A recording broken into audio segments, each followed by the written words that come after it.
Misalnya production cost-nya itu sekitar $50 per metric ton. Nah, mereka bisa jual 120 atau $150 per metric ton. Maka dia bisa untung berkali-kali lipat. Jadinya hutang-hutang yang tadinya tidak bisa dibayarkan, bisa dibayarkan.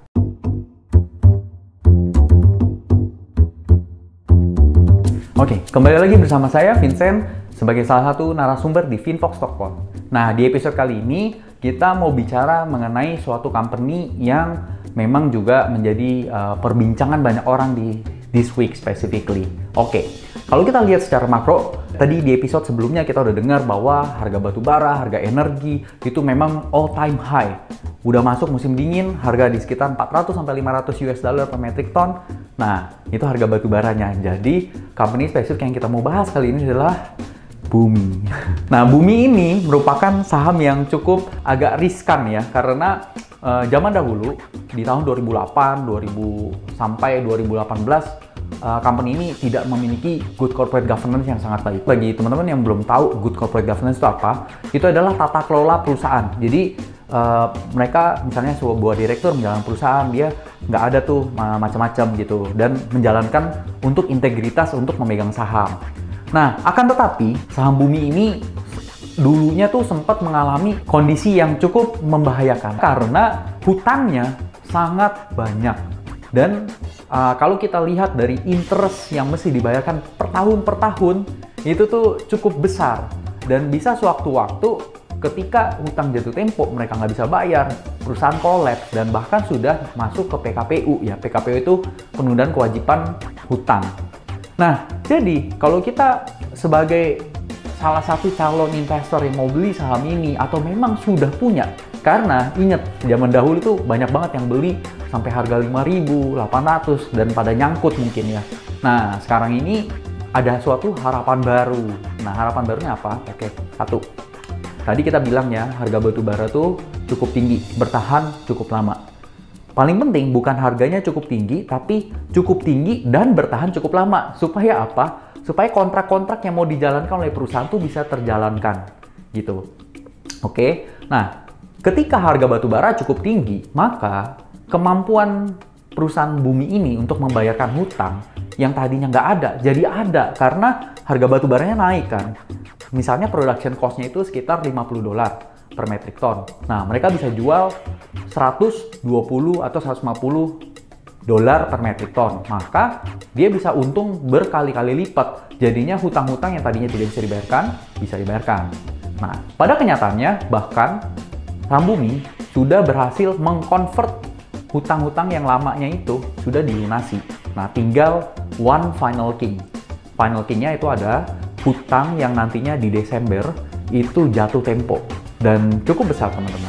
Nah, tapi si Bumi ini melakukan suatu corporate action yang cukup unik. Jadi, Bumi akan melakukan preemptive, non-preemptive right. Non-preemptive right itu artinya apa? Dia mengundang suatu investor baru untuk masuk menjadi pemegang saham Bumi, ya.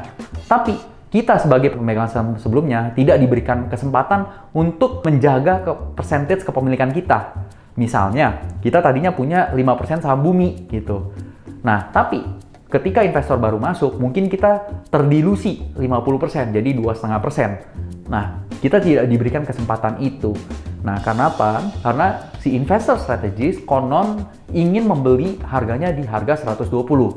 Per hari ini kita bicara, harga Bumi ada di level 200-an. Jadi, investor strategis mendapatkan diskon yang cukup besar. Nah, kejadian ini cukup unik. Karena kenapa?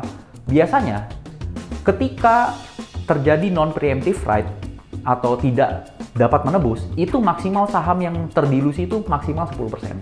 Tapi OJK dan bursa memberikan potensi wewenang ini sebagai special circumstances karena equity yang dan potensi gagal bayar hutang yang terjadi di saham Bumi.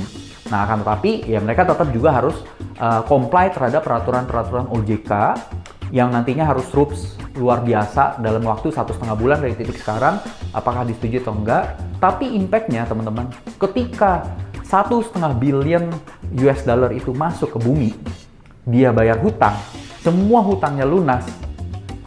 Satu, hutangnya langsung lunas, maka debt to equity ratio-nya menjadi 0,4. Dan kedua, interest expense yang tadinya masih dibayarkan senilai 113 juta dolar itu langsung lunas.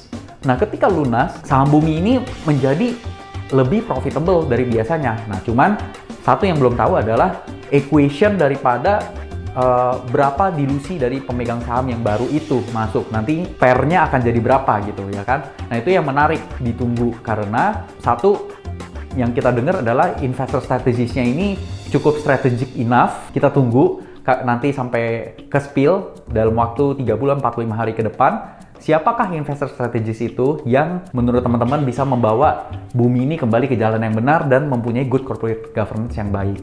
Nah, jadi selebihnya kita tunggu action-action selanjutnya dari Bumi. Dan untuk teman-teman yang mungkin punya saham Bumi, mungkin bisa drop the comment dan apa pendapatnya tentang corporate action yang dilakukan oleh Bumi. Happy cuan and see you on the next episode, teman-teman.